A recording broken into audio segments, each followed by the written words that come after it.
Hello, friends, and welcome to Conversations with a Wounded Healer. Today, we're going to get a little bit meta with Conversations with a Wounded Healer because my guest is Andrea Klunder. And if you actually listen all the way towards the end of each episode, you'll know that Andrea is my editor. And if you've listened to the first episode, you'll also know that Andrea's podcast, The Creative Imposter, it's what I tell the story about in the first episode and how I kind of came across this idea of launching Conversations with a Wounded Healer. So this is kind of a circular, like, would this even exist if I'd never met Andrea? Mwaha, like all these crazy things. So I'm excited to share this interview with you. And Andrea not only is a podcast editor, she is a host of her own podcasts, Creative Imposter, as well as Podcast Envy. And I'm just going to read what it says on her website because I love this. Andrea Klunder, podcast boss, creative imposter, purveyor of urban meditation experiences, authentic voice whisperer, facilitator of brave space for creative women. I absolutely love it. And, you know, Andrea is one of those people that seems to know everyone. It's like, you know, we're 5 degrees of Kevin Bacon. We're 5 degrees of Andrea Klunder. She was one of these people when you friend her on Facebook, we find out we have like all these mutual friends. And I ran across her, I think it was my friend Karen, who I saw that Andrea had this meetup group about co-working spaces, basically, just, you know, spending time with other women. And to see what Andrea has grown over the past several years into this really intentional community of creative and empowered women. It's so cool. And, you know, listening to her speak, I think you'll hear this as you hear her tell her stories. There's so much questioning. Questioning is really the thing that I hear when Andrea describes who she is and what she does, is this questioning at the end of the day of, did I do it right? Is it good enough? And I totally resonate with all of those things. And the reason I wanted to be on Creative Imposter, her show, was not just to talk about shame from a clinical perspective, but to talk about it from a personal perspective, because perfectionism is incredibly debilitating. I'm not diagnosing Andrea as a perfectionist here, but I do hear a lot of the qualities that we share in the interview that she gave. So I hope that you're inspired by this. She tells a lot of really cool stories, and I think that you'll resonate with a lot of what she shares. So please enjoy my interview with Andrea Klunder. Hello, Andrea. Welcome to Conversations with a Wounded Healer. How are ya? I'm great, Sarah, and it's super weird because as soon as I hear you say that, I feel like I should be editing, right? Not speaking. That's what I was going to say, like, welcome, except you're always here. I'm always here. I'm always hearing your introduction. I'm always there. I love that. And it's funny, whenever I'm recording somebody else, I'm like, yeah. And, you know, Andrea does this. And sometimes they're like, hi, Andrea. And of course you hear that and then you edit that out. But like, you're like a little angel. I love when I hear clients, as they're recording, like say a little message or say, oh yeah, we're just going to edit that part out. Right. You're like, oh, that's for me. Awesome. Well, I'm really excited to have you today because if you and I had not done my interview on your podcast, we probably wouldn't even be here. So you are the mother of Conversations with a Wounded Healer. Wow. Feels very, I don't know, nurturing and motherly.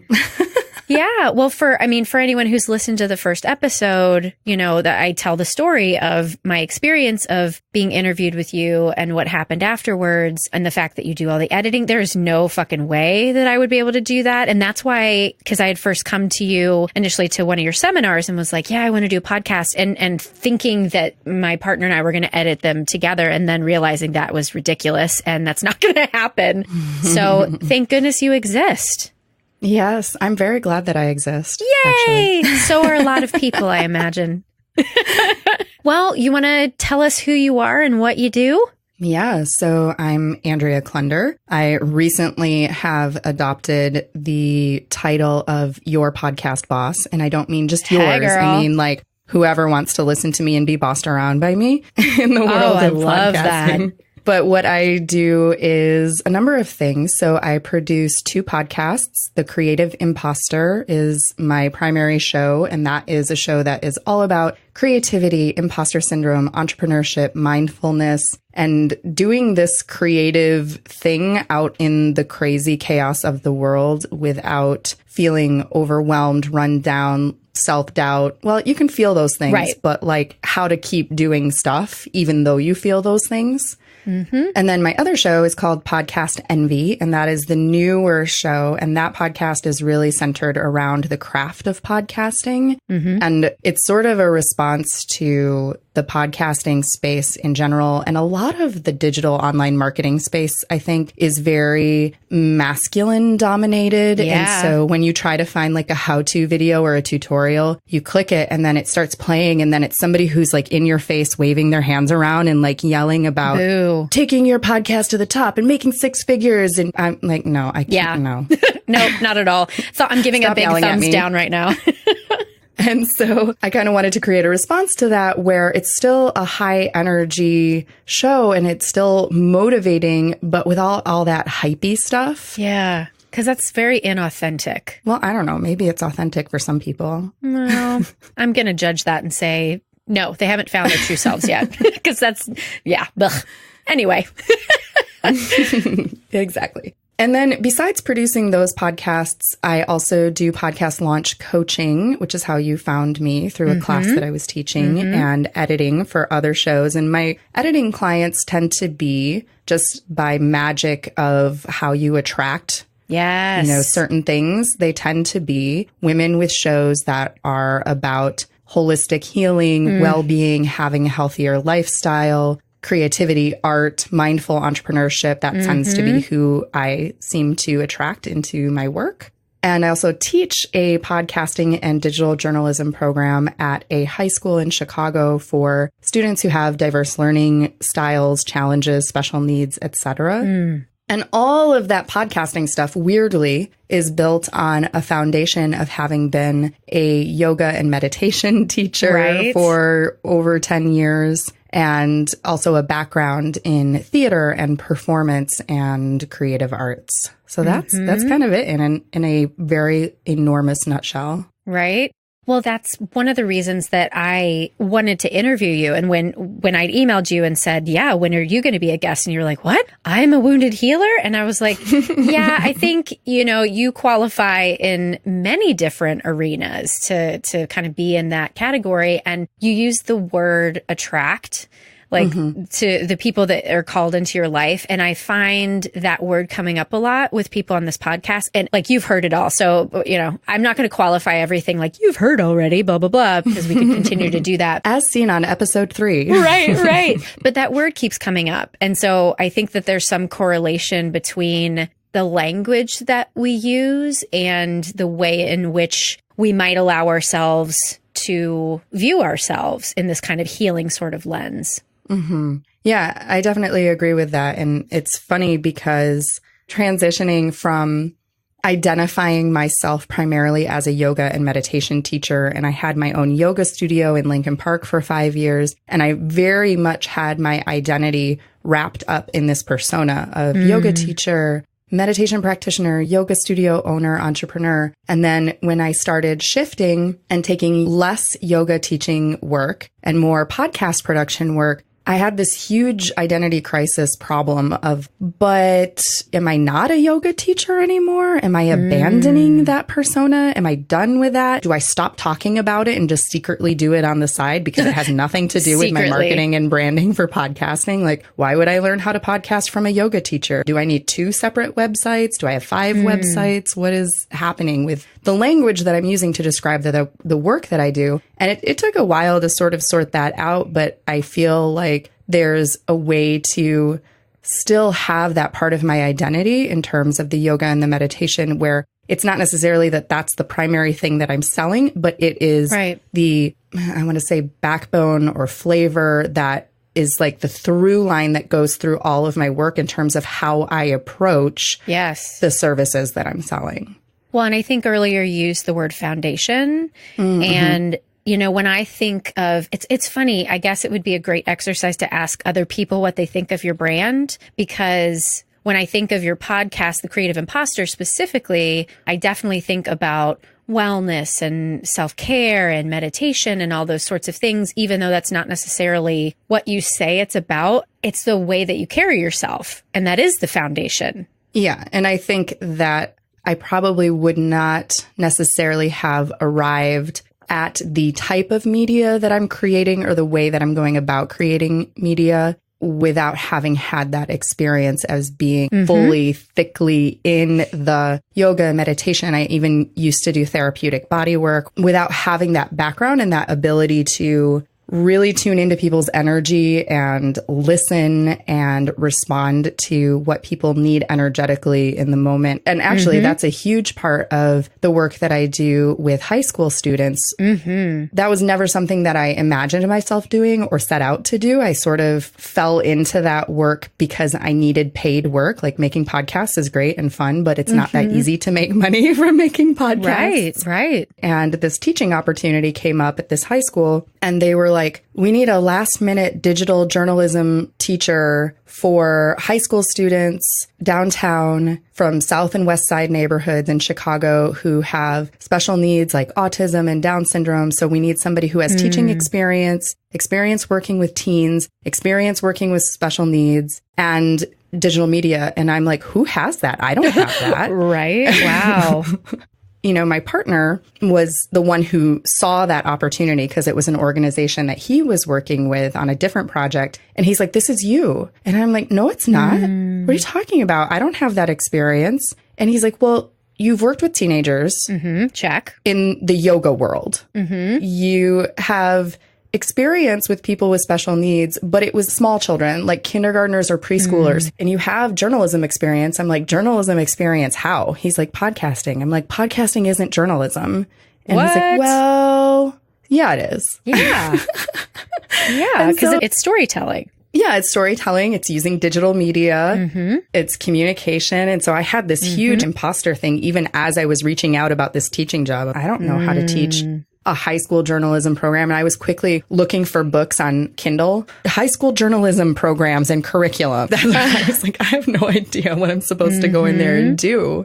And then I got in the classroom and I was so nervous. I don't know what it's like to teach someone who is on the autism spectrum. I don't know how to work with someone who has Down syndrome. I don't know if some of them are fairly nonverbal. So how do you make a podcast with a student who either doesn't really speak often, or when they do speak, they're extremely difficult to understand? How do you do that? And what I found was it was really my meditation and yoga training that allowed me to, seem like I was really calm. Right. Fake it till you and make not it. have a panic attack.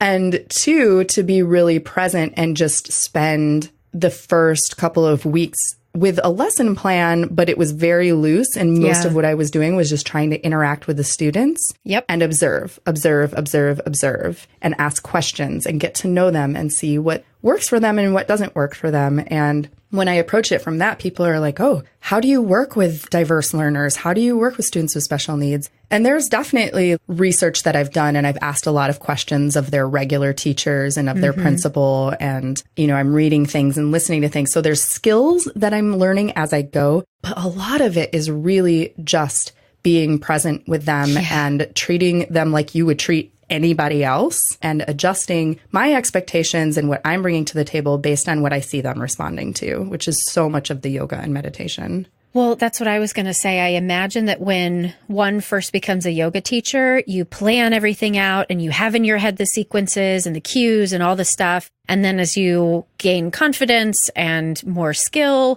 you probably just go in there and wing it, right? Based on what people can do and can't do and all that kind of stuff. And so I imagine it's same thing. I think it relates so much to what I do in group work. Like I have a very loose plan whenever I go in to run a group, and I just riff kind of based on whatever the clients bring in. So it's same. Totally. You'll walk into a yoga class and you have this great lesson plan. You've got maybe a playlist that is timed perfectly out to the sequence that you want to teach. You've got this awesome theme. Shavasana. And you walk in. everyone's just like laying flat out on the floor when you walk in and you just feel like everyone's energy level is so low. And in that moment, you have a choice as the teacher. Do you just move forward with your plan because it's so awesome and you spent a lot of time working on it and planning it out? Or do you check in and say, how's everyone feeling today? Do you want to be energized or do you want to just keep it chill and stay low to the ground? You know, and you've got to kind of have to read that and be able to adjust and say, well, just because I'm feeling this way doesn't mean that my students are, and decide, am I going to deliver the plan or am I going to deliver what I think my students need? Right. And in that, I also hear that one has to really let go of ego. Yeah, that's not easy. No, right? And thank God for meditation and helping to recognize when that is coming up and saying, hi, I have things to say. And, you know, that happens too in my high school work where that environment is very unpredictable too, because you constantly have interruptions. You have students being pulled out for like speech therapy. You have field trips happening with other teachers that you weren't expecting. You're trying to record a podcast and then the intercom buzzes and says, excuse me, Miss Klunder. You know, and you're like, we were right in the middle of something. And I find myself throwing these little temper tantrums every once in a while that are very ego driven, where it's almost like I can see myself behaving in a way that I do not approve of, but I can't stop myself. Right. Where the other day, I wanted one day where I had all of my students present for about 45 minutes so that we could record this really specific thing for our current season that I need all of the students' voices to be a part of. And I was like, can I just have one day where nobody gets taken out of my classroom and I don't get interrupted? And so the other staff members were like, okay, Tuesday is your day. We'll tell the other staff members they can't pull anyone out. I walk into the classroom. First thing, we have like 3 staff members knocking on the door. Can I see the student? And I was like, no, you can't. Actually, no. Sorry, that student is not going on a field trip today. Yeah. Sorry, no, that student is not getting pulled out for. And they were just like, oh. And then at a certain point, I tried to say that a student was not going on a field trip. And the student was like, Miss Klunder, I want to go on that field trip. And I was like, oh, hell. It's like, okay, you can go. Fine. We're not going to do it today. It's fine. But I was like, I really could see myself like this toddler stamping my feet and being like, these are my students. Don't touch. Yeah. Don't touch.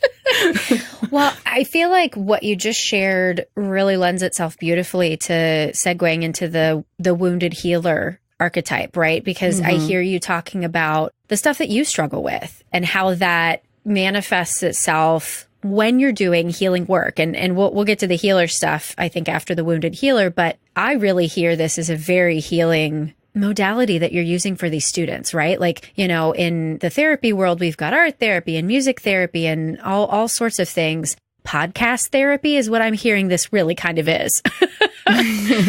Yes, I actually have a whole fantasy about developing a curriculum around podcast therapy that's not just for youth, but that's for adults and children and whoever. This is a huge sort of back of mind concept that's brewing. Let's do it. I'm in.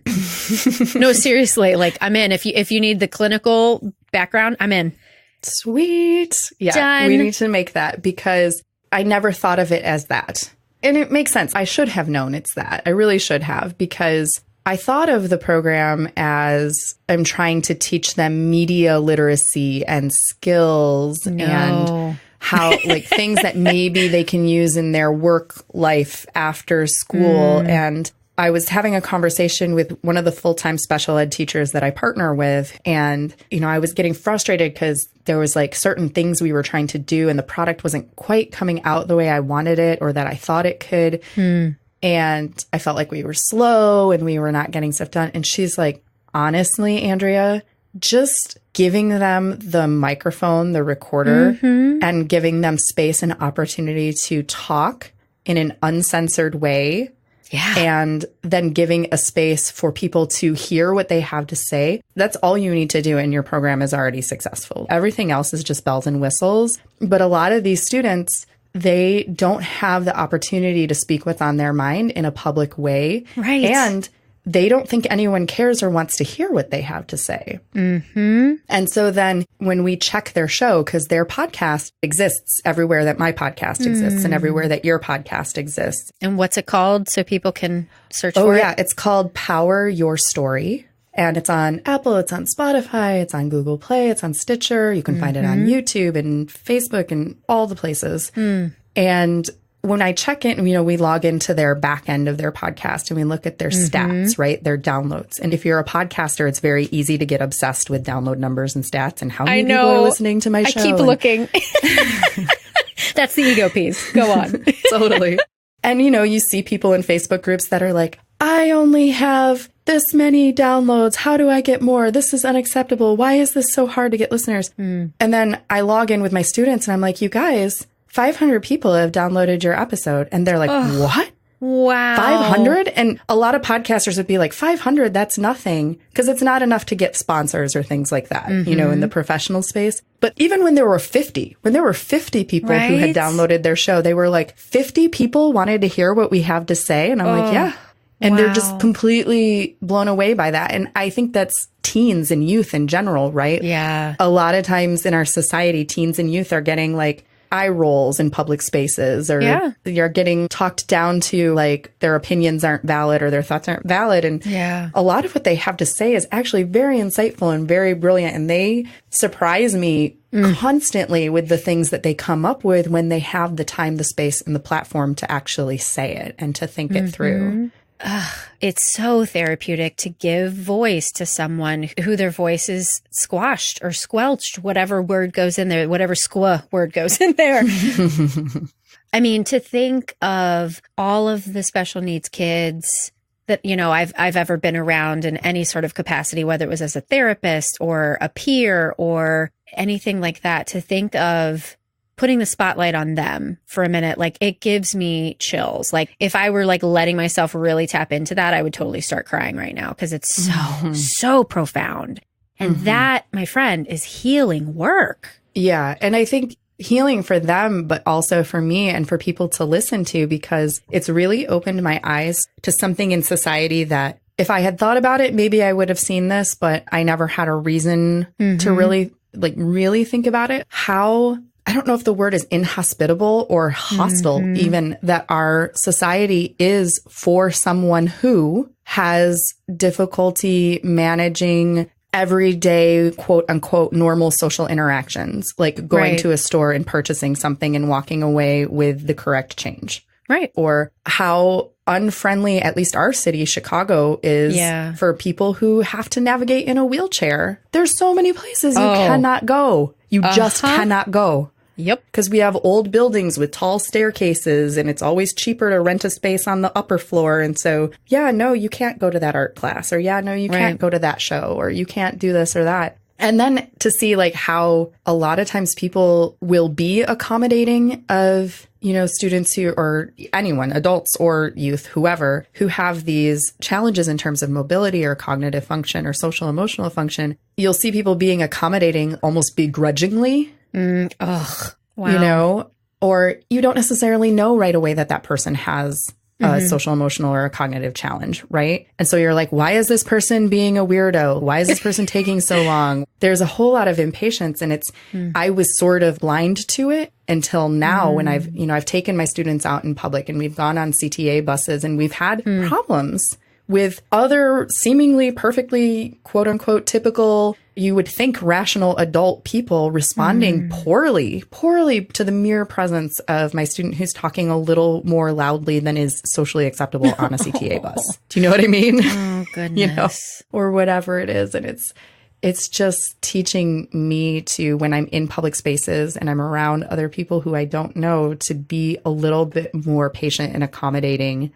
to facilitating a welcoming space and environment, and not just automatically judging people or getting irritated with them. Well, I hear, it's creating compassion and empathy, right? Because if my assumption is to be curious about why someone might be acting in a certain way, it's a lot different than just saying like, oh, you're doing it wrong. Or like, someone please tell that teenager to be quiet. Right. Or something like that. Yeah. I'm trying to have a conversation on my phone on the CTA bus and I can't hear.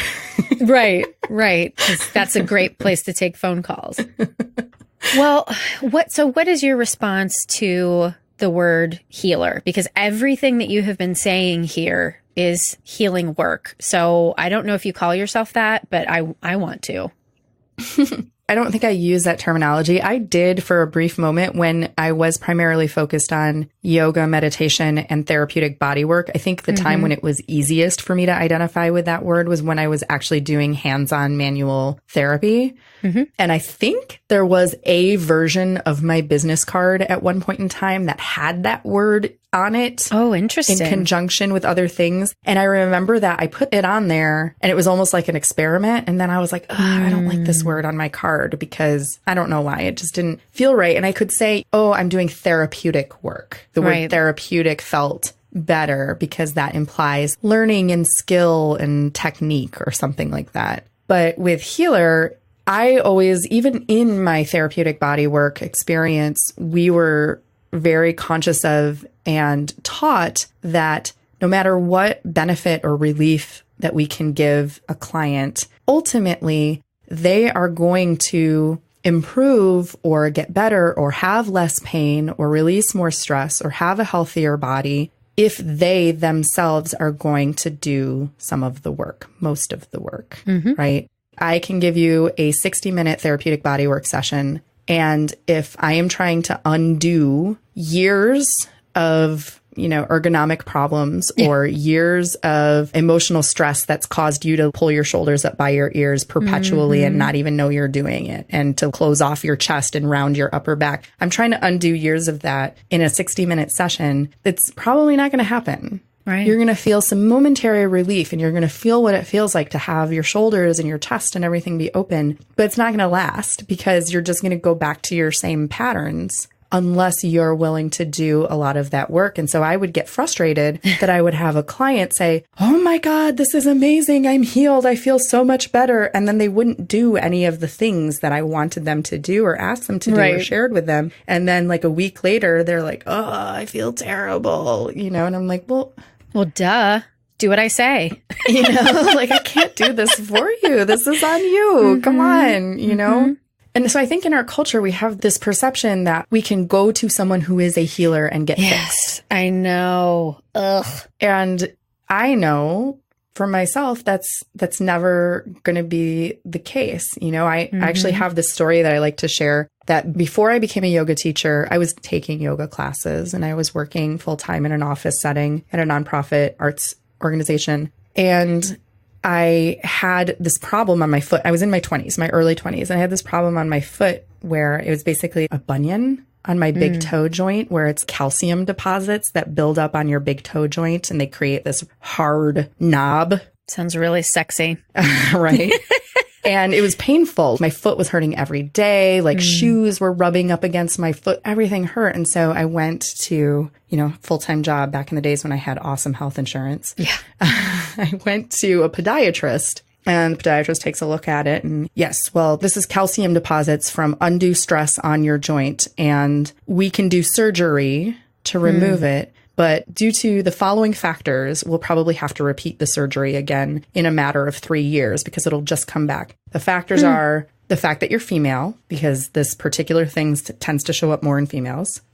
Genetics, because I guess you can be predisposed to it. And fashion, because shoes, particularly shoes that women wear, smush your toes together. And also tend to elevate your heel and drop weight down into the balls of your feet, which put pressure and stress. And then your body's like, my joint's not safe. I'm going to send calcium to protect it. And then you have too much calcium density and then you have pain. And so he said, because of those factors, you will have to just keep having surgery over and over again for your whole life, every few years. And I was like, well, that's certainly not acceptable. Right. I'm 23 or whatever, like this is not happening. And so I was like, okay, well, what can I do besides surgery? What can I do? He's like, nothing. Well, certainly there has to be something I can do. Well, you could, but you won't.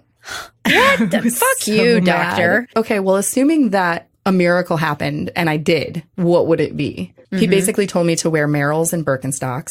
That was his solution. All your foot problems will disappear if you wear Merrells and Birkenstocks. So I left there feeling really frustrated. Do I want to schedule the surgery? No, I'm not going to schedule the surgery because there's just something intuitively was like, don't do that. And then I went to my yoga teacher at the time who had an emphasis in therapeutic yoga. So not just sun salutations and whatever, but he had really studied the physicality of how to heal the body with yoga. And I asked him the same question. I'm like, here's what the podiatrist said. And he's just like shaking his head. And, you know, I'm barefoot in the yoga studio. He's like, walk across the room for me, which is something the podiatrist didn't bother to do. You know, let me see how you walk. And so I walk across the room and he's like, stand by the wall and do some deep knee bends. And I did. And he's like, oh yeah, you pronate. So that's going to cause stress on the joint. You're turning your feet in towards the big toe side. Here are a few exercises that you can do to help reverse that. Here's what to pay attention to while you're walking. Here's something you can do while you're at the bus stop. And it involved things like put your fingers in between your toes and try to spread your toes out and wiggle them around and walk barefoot on uneven surfaces any opportunity that you can. Like if you have a yard or an outdoor space, go walk on the ground in the grass with bare feet. Wow. And so I was like, I'm going to show this doctor. Right. And I did all those things. And you know what? The bunion disappeared after several months with no surgery. And so that's a very long story just to say that my challenge with the word healer is based on the fact that I feel like so many people think that they will be healed by a person rather than doing the work themselves. Well, what I hear in that story, and I guess in connection to the way that I view the word healer, is that a healer is the person who creates space for somebody to heal. And the podiatrist created no space. He very little Merrills and Birkenstocks. Right. and he had this assumption. He had already decided who you were before even listening to anything about you, not even watching you walk, right? Like all these things, he created no space. And then the yoga teacher saw you authentically and gave an opening. So that's what I think when I think of the term healer. And that's what I think in relation to this Power Your Story teaching opportunity for you. You are creating space for these teens to really be open and heal. Yeah. And it's in the other work too, with the coaching services for adults for podcasting. I mean, they're coming to me for podcasting advice, but honestly, that's part of the whole response of going against that typical thing where you have somebody saying, this is how you do it. This is the microphone you need. This is how you're going to make 6 figures. This is how you're going to grow your email list. Because I'm like, well, there's about 100 different ways to do that. I cannot tell you the one way. Let's talk about what you want to do and what your goals are and what your challenges are. And let's see if we can problem solve that and find an experiment with some ways to make it better. Like I have one client who she recently launched her show and she had already done a ton of research. She had already bought equipment. She had already come up with a big long list of what all her episodes were going to be. She had a very clear vision. She knew what kind of software she needed. She knew all the steps. And so why... What do you need me? What is worth $1,500 to you that you're going to pay me to help you with?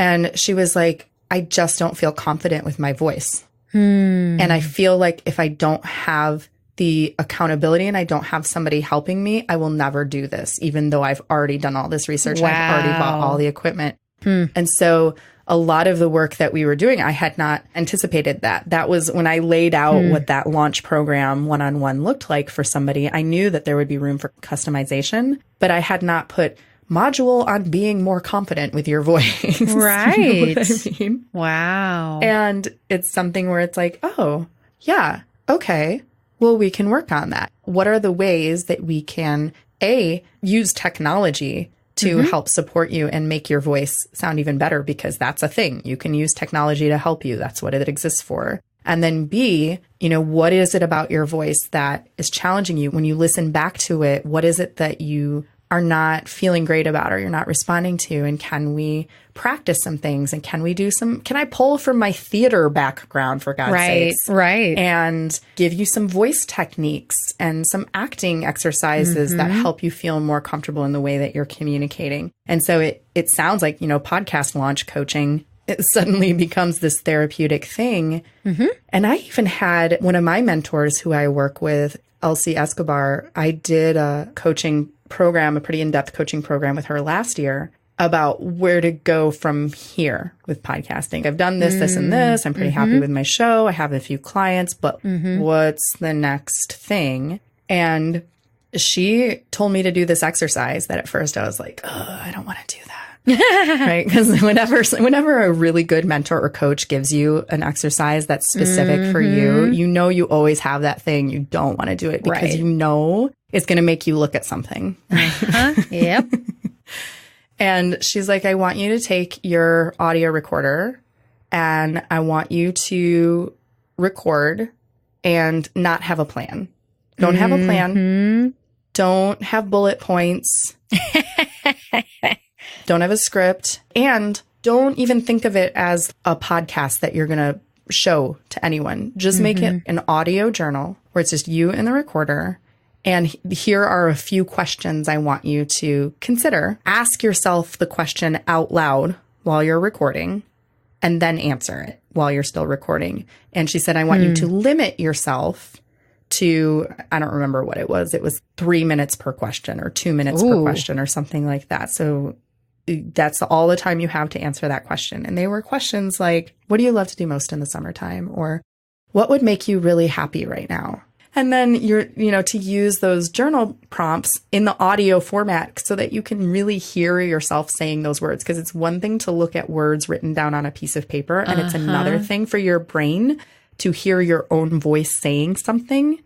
Yeah. Because your brain, whatever neurobiology, chemistry this is, your brain believes what it hears your voice say. And that's why I think I had the reaction I did when I heard myself recorded on your show. That's why I think I felt self-compassion in a way that I've never felt before.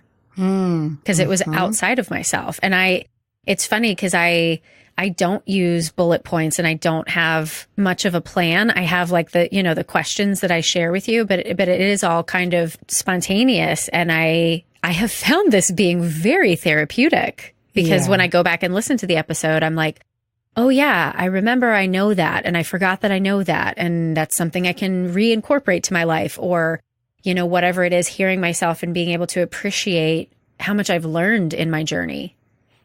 Yeah, I hear podcast guests say that frequently, especially people who haven't gone on a ton of shows or don't frequently be interviewed. They'll say, wow, I really am a lot smarter than I thought I was. Or, wow, I didn't realize I noticed that. Or, wow, I sound really awesome. Yeah. And it's this funny realization. And I'll be honest, I'm going to confess to you right now. I will listen to this episode and this interview because I have to, because I'm going to edit it. Yeah. But I hate listening whenever I'm on somebody else's show and they're like, oh, your episode is going to post. I'm just like, I don't want to listen to it. I don't want to listen to it. I don't want to listen. And then I listen and it's fine. Of course. But it's always this weird thing of, oh, I don't want to hear myself. Well, and I'm curious to move into kind of the wounded healer stuff. Everything that you were just saying to me, hearing that your mentor was like, okay, go unscripted. I definitely get the sense from you that there's this desire for control, right? And for things to look good and to have your shit together. And I'm guessing that the creative imposter, the idea for it stemmed from some of your own internal work, right? And feeling that way. So how do you relate to the term wounded healer? Well, first of all, you are a very perceptive therapist, Sarah. Ding! Because you basically just described everything that ruins my life on a moment-by-moment basis. Life ruined. Hilarious. The need to be in control, right? So yeah. I don't know where it comes from. I don't know if it's partly from being the oldest child of 3. I don't know if it comes from, I've always been very ambitious and I was a straight A student in high school. I was very academically minded. I did things that were competitive, like I played on the tennis team and I wasn't the best player, but I did everything I could to get better and better and better. Right. The hardest working player, I bet.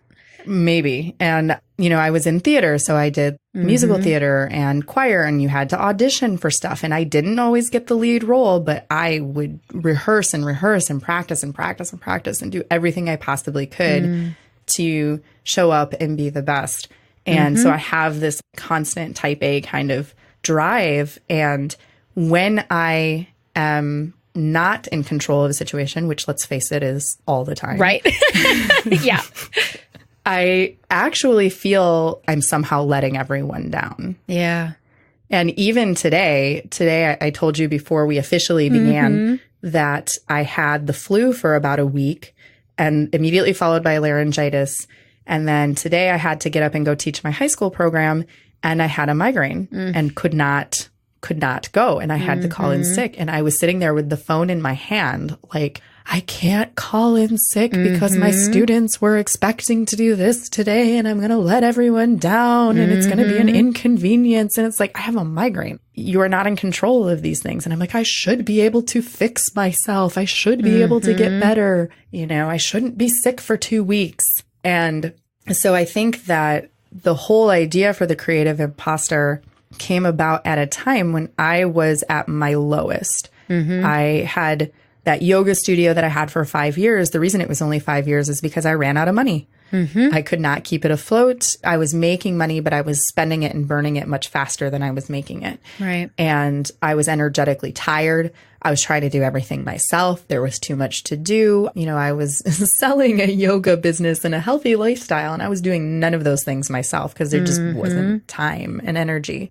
And I had to close it. And I, at that point, had no money. I had to file bankruptcy. I had no steady, you know, I was doing like the whole online dating thing and nothing good was coming of that at that time. And I felt really isolated from my friends. Not that my friends didn't exist or weren't there, but I just hadn't spent the time building those friend relationships because I'd been too busy focusing on business. Yeah. And I just was so depressed. I did not have a job. I did not want a job. Friends were like, oh, sorry, the entrepreneur thing didn't work out. You really tried hard. You gave it your all, but maybe you should just go back and get a job. And I was like, stop stabbing me in the heart. Yeah. Bad advice. You know, I also didn't know if I'm not a yoga studio owner, what am I? You know? Right. So I was in that whole place, and listening to podcasts was about one of the only things I could manage to do other than lay in bed.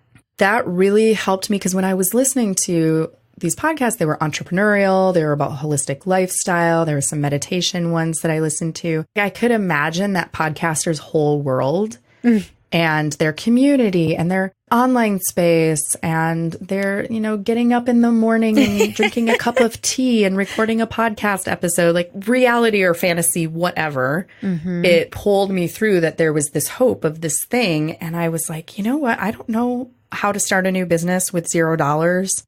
I don't know what I would want my next business to be. I don't feel like teaching yoga. I don't feel like doing this, but I think I could start a podcast. So that was sort of the beginning. And I was brainstorming these ideas of what would my podcast be about? It could be about yoga. It could be about meditation. It could be about, you know, I had all these different ideas. And the imposter syndrome thing kept popping up in shows that I was listening to, specifically entrepreneurial shows where it was a topic that would get touched on, but I couldn't find a whole show about it. And it was also something that at first I was like, oh, imposter syndrome. Thank God I don't have that. That sounds terrible. That sounds uncurable. Yeah, that's just, I'm glad of all the things I have to deal with, that's one I don't have to deal with. But it kept sticking in my mind, like imposter syndrome, imposter syndrome. And I found myself seeking out more and more episodes that were about that. And I thought a little deeper on it and did a little research. Oh, yeah, actually, I do have this. This is a huge problem because especially in that moment, that was my whole thing, right? If I'm not a yoga studio owner, then I'm nothing. Nothing, right. If I'm introducing myself at a party, you know, or social gathering and somebody's like, oh, what do you do? And I'm like, lay in bed under the covers. And I get paid handsomely for it, right? Like nothing else felt authentic, right? Yeah. If I even think deeper to that, even when I'm not depressed or even when I am doing stuff and people say, oh, Andrea is an expert in podcasting. I'm like, what? An expert? What are you talking about? Or, oh, Andrea is a very successful, accomplished, blah, blah. I'm like, who, what? And even this is the funniest thing. So I'm speaking at Podcast Movement this July. And Podcast Movement is the biggest conference for podcasting that exists every year. And I've applied to speak at so many podcasting conferences and never been picked. And I applied at the urging of my mentor to speak about my high school program. So I've never applied with that topic. She actually called me out on her podcast. I was listening to her podcast and I heard her say, I think it would be great if Andrea Klunder would apply for this and talk about, and I was like, oh shoot, now I have to do it. And I applied. And when I got the email back from them that said subject line, I think it said update to speaking application at Podcast Movement. That's all it said. And I was like, oh, here's another rejection. Click. I read the first paragraph. We received over 600 submissions and blah, blah, blah, blah. I was like, yeah. Dump me quicker. Yeah, exactly. And they're like, we're happy to inform you that you're receiving this email because you have been selected to speak. And I was like, huh? What? Like, let me read this again. Wait, let me double check. Is this for real? Is this spam? And then now they have the speaking page updated. And one of their keynote speakers this year is one of my heroes in public radio, who is Terry Gross from Fresh Air. Oh, shit. Right? What? So when you go to the speaker page, it has Terry Gross and like a couple other keynotes who are really well known and famous. And then my face.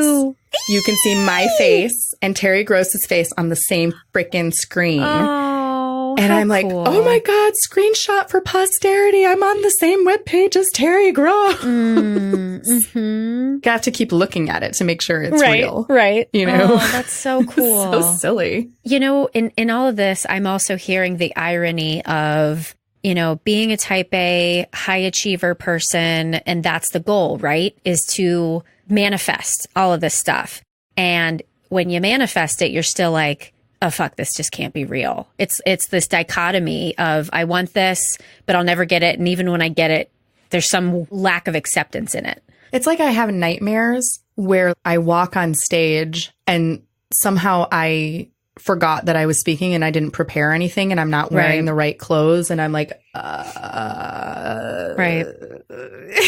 You know, or I get a phone call like, Andrea, we're very sorry to inform you we made a mistake. You were not supposed to get that email. That Just was kidding. intended for someone else. Or Terry Gross specifically said she doesn't want you here. Like, like these are the kinds of anxiety dreams that I get where it's really hard. I think sometimes we water down this idea of imposter syndrome to just mean like self-doubt, but it's actually deeper than that because it's usually the people who are very successful or have accomplished something or have done something specific who are unable to accept that. They like, you know, we reject it.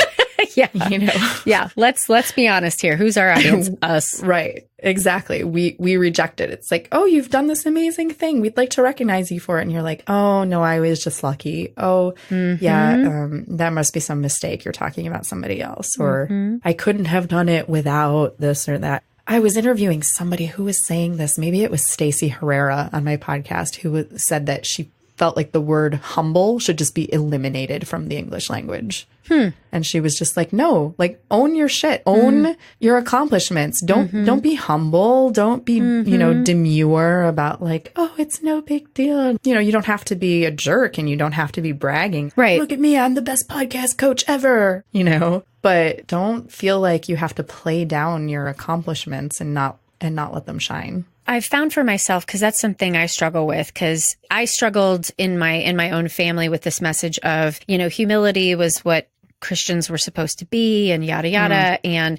so either you were humble or you were bragging. And I am a really good singer. I'm just going to own that. Like that's something that is a fact. And I know a lot of people, when I say that, they're like, oh, that's so braggadocious. Like, no, I'm a really good singer. It's proven. I've won awards. I've been in bands, whatever. And it was either like I am touting this or I have to say nothing about it. And I find that when I inject gratitude along with it and I say, I'm a really great singer and I'm so grateful for this gift, because it's not like I cultivated this. Like I literally popped out of the womb with these sets of vocal cords and the muscles to use them. Right. And same thing for my career. And it's easier with my career to imbue that gratitude as well, because I definitely did not have any idea that this is what was going to happen to my life.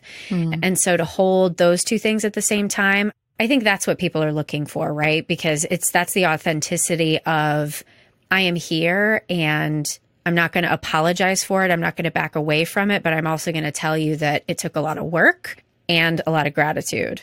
Yeah, that you just made me think of, because we have that in common too. Like we're both singers, right? Right. And I grew up going to church and I grew up singing in church. I think I had my first solo when I was 4 years old. Same. Through Daddy's Eyes, the Amy Grant song, that was mine. I loved Amy Grant. Oh, yeah. And yeah, I think for a very long period of time, I wanted to be her. I'm pretty sure. Oh, yeah. She was the shit when I was in elementary school. Seriously. I think my first solo, weirdly, though it was a church thing, was the Mother-Daughter Banquet, and I sang Tomorrow from the musical Annie. Oh, okay. But I would sing these songs in church, right? And I took voice lessons. So starting in middle school or maybe high school, middle school or high school, I actually took voice lessons from our music director at our church. And so she would give me these really difficult songs to sing in church. Everyone else would be singing the contemporary Christian poppy sounding songs. And she would be like, you're singing this traditional classical, right? Something with this yellowed aging sheet music. Yep. I remember the cover of the book, the manila book with the green writing around it. Yeah, I remember that. And I just wanted to sing the contemporary pop stuff. And she's like, no, you're going to do this. Not everyone can sing this piece, or whatever. And I would sing. And the thing I hated, I loved singing in church. I loved singing in church so much. But the thing I hated was after the service. I hated when after the service, everyone would be filing out and all of these people would be coming up to me, people who I knew, people who I liked, and they'd be coming up to me and saying, oh, Andrea, that was so beautiful. That song really touched me. That was so wonderful. Oh, I hated that so much. I did not want anyone to talk to me. Don't look afterwards. At me. Why did I hate that so much? Yeah. Certainly I wanted people to be touched. I spent a lot of hours practicing and going to voice lessons and rehearsing to get it right and to be able to do it well and to do all these things. But I think part of what I struggled with was I would hear other people in the church, when someone would compliment them, they would say, oh, it's all a gift from God, or I'm blessed, or whatever. It was like they would offset that compliment to God, right, or whatever. Right. Yeah. And I feel like that was what I was supposed to say. Oh, yeah. And I didn't want to, because while I did believe, like you said, I was born with, the physical, whatever it takes to have the vocal cords that can produce that kind of sound. Right. And I was born into a creative family and my mom, always sang to us. And there's a lot of things that align that I think are divine or that are energetic or spiritual or whatever. I also knew how much freaking hard work it was to be able to sing those songs and how much effort I had put into it. But I also didn't want to say, yeah, that was really a lot of hard work to learn that song. So it felt like there was no right answer. And I didn't know what they wanted back from me after they would say that. And it took me a really long time till I don't even remember who it was or where it was that said, when you receive a compliment, you just say thank you. Yeah. And I was like, what? That's it? This whole time? All I had to do was say thank you? God. What's I doing? Shit, I've been worrying about this for so long.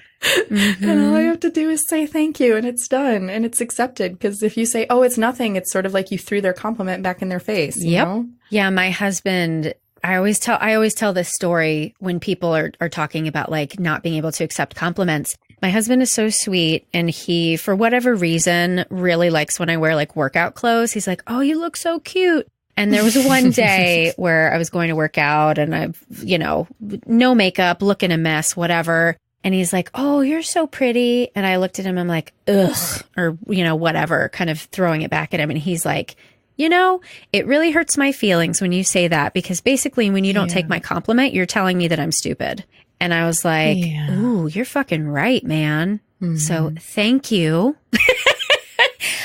I want to say thank you. And I have to swallow whatever I guess it's kind of this inverted ego, right? This victim piece that no, you can't understand. I don't look good. And you can't connect with me. This pushing away compliments. He nailed it. Saw right through it real quick. I love when our partners can get in that vulnerable space of, that hurts my feelings. Or, right. Because that happens with my partner too sometimes. He'll say something like, words hurt sometimes, or something like that. Yeah. And I'm like, right. What am I doing? But he does the same thing. He'll compliment me on something. And often it is a physical appearance thing that I tend to push away. Because it'll be like, I just rolled out of bed. I feel like crap. I'm kind of tired. I'm all disheveled. And he'll be like, you're really beautiful. And I'll be like, ugh. Right. Why would you say that right now? Or something like that. Yeah. And it's like, because. Right. Because it's not really even about how you look. That's the thing. Right. It's how he's feeling in that moment, and why am I trying to tell him, no, you don't feel that way. You don't actually feel like I'm beautiful. Right. It's so invalidating. Well, I want to be mindful of our time, and I know we started a little bit late, but is there anything that we didn't talk about that you really want to share to our Conversations with a Wounded Healer listeners? I mean, we really talked about a lot of the things that I wanted to cover, and I think that doing this interview with you really made me think about is how you don't have to have the profession of healer in order to be one. And the way that we go about our lives and the way that we interact with people and the type of listening and compassion and mindfulness and thoughtfulness that we bring to any kind of work that we do and any kind of interaction that we do, even if it's outside of work or outside of our job, can be healing and really inviting listeners and reminding myself to really think about how I want to show up in the world. And if I want to have that healing kind of presence and effect, being mindful of my interactions and how that can come across just in day-to-day life, I think is really important. Amen. That's exactly right. Well, good. Yay. Thank you so much for taking the time. I really, really appreciate it. Yeah, thank you. And thank you for being patient while I waited for my podcasting stool. Well, the stool is very important. If you don't have your setup, then you're fucked. You have no idea how long it took me to find the right thing to sit on while I'm podcasting. I am doing that as well. I'm on my second chair now, and I'm still like, it's not quite right. Like, I need a lazy boy in my closet. Lazy boy might not give you the best vocal result, though. I guess you're right. Fine. All right. Well, thank you, my dear. Thank you so much. OMG, you guys, did you hear that sentence? You don't have to have the profession of healer in order to be one. Nailed it. It's so cool that she said that, because that's what I have found in doing this podcast. And I've just been moving through the world in a little bit of a different way, having this openness to looking for healers, right? I am looking for people to interview for this podcast all the time. And when I initially set out to do this, I thought I'm going to interview therapists, therapists only, because that's the conversation that needs to be had. And yes, that's a conversation that needs to be had, but Andrea fucking nailed it, you guys. You do not have to be in a profession where someone would automatically call you a healer in order to be one. So with that message, I hope that you can consider, what would it be like if I called myself a healer? What would it be like to move through the world if I considered myself a healer? And it doesn't matter what profession you have. Silly little story about that. I am outfitting a new office and ordered this love seat from overstock.com, not a sponsor. And I did not get legs to this love seat. And it has been like 23 days that I have been calling about getting legs to this love seat. And I started the conversation with this woman today on the phone. And I'm like, all right, darling, I know this is not your fault. I'm just letting you know it's been a month. No, the legs are not under the seat. No, I have not received an email with tracking information. Let me just tell you all the stuff. There's a couple pages worth of notes in there about this. Just give me the motherfucking legs. And she howled with laughter. And she's like, I don't mean to laugh at you, but that's just so hilarious. And I'm like, I know it's hilarious. Like that's the only way I can get through not being angry about this situation that I don't have these legs. And we just had the most human connection and conversation. And she has no idea what I do for a living. I didn't say anything about being a therapist, but at the end of the call, she's like, I just want to thank you for the way that you were and how you connected with me today. And you could have been mean to me. You could have yelled at me. And I just want to let you know that that was really special. That made my day. And that to me was a healing moment. And I wasn't her therapist. I wasn't in this profession of being healer. And none of that was necessary in this interaction, but she felt healed in some way. And I felt healed. I mean, that's honestly why I acted that way, because it was healing for me to laugh about it rather than to yell at someone. So I hope you can take that into the world and inject a little bit more of the healer mentality into your day-to-day life.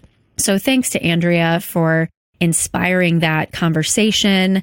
Thanks to her and Edwin Ruiz for editing the amazing Creative Imposter Studios. As always, Liam O'Donnell, thanks for that great album art. And to Ben Mueller for our theme music. For more information on Andrea, you can visit our website at www.headhearttherapy.com/podcast. And you can always find Conversations with a Wounded Healer on Facebook and Twitter and Spotify and iTunes and all those fun things. So please check the website for details. And thanks so much for tuning in. Take care.